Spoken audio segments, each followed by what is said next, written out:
Hi, I'm Dennis from Plain Truth Ministry. Welcome to Friday in the Word. This week marks the passing of my mother, Minnie. She died yesterday, September 4th, at the age of 86. So today's a bit somber, but I don't want, as you listen to the message, to be saddened by what you hear, but rather be encouraged. I posted twice on Facebook, once yesterday, once today. The post from yesterday reads, "I'm saddened to announce the passing of my mother, Minnie Thornton, this morning. She was a fine Christian woman with a heart for Jesus, and today she is feeling his warm, eternal embrace. Her continued prayers played a role in leading me to Christ, and I will be forever grateful. Many of my friends have known her and loved her since we were kids. I truly feel all of the love for her today. God bless you." I got so many responses, so many comments, so many reminders of day-to-day things that she did and how she affected those who were around her and spent time with her. It was truly uplifting to be reminded of those things. So today,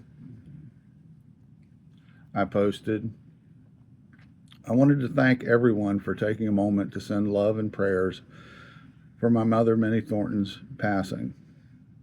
It was very much appreciated. Remember her as a vessel of God being poured out onto others, a worthy example. That vessel, however, is not empty with her passing. It will continue to pour out into the hearts of those who knew and loved her. She heard the words, 'Welcome home, my good and faithful servant,' yesterday. She's at peace and at home."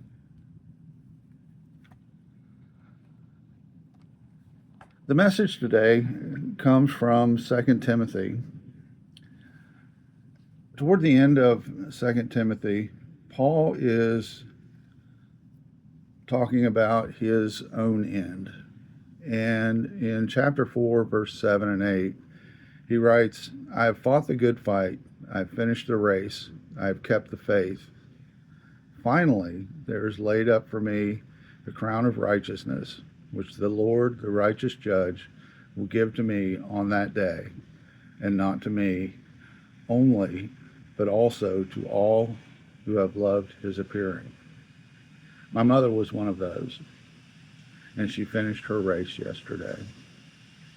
She's now with Jesus, home and safe. She never lost her faith. She finished the race, and now she's home. As I mentioned in the Facebook post, I see her as a vessel being poured out onto others. Paul wrote in his second letter to Timothy in chapter 2, verses 20 to 21, "But in a great house there are not only vessels of gold and silver, but also of wood and clay, some for honor and some for dishonor. Therefore, if anyone cleanses himself from the latter, that is, of dishonor, he will be a vessel of honor, sanctified and used for the master, prepared for every good work." She was most certainly cleansed, sanctified, a vessel for honor. Was she gold or silver? Was she wood or clay? I'm going to leave that to those who knew her to decide. She was earthen, real, authentic, a farmer. And she poured out daily on all those around her, willing to listen to what she had to say, willing to look at her example, willing to look at both her commitment and her consistency in her walk. She was truly an example, a vessel being poured out to others, and to continue being poured out to others. Mother, you will be missed, but you will be celebrated. It's not a time for mourning. People ask me, and I said I got 50 years with my father before his passing. I got more than that with her. God bless. Have a great day.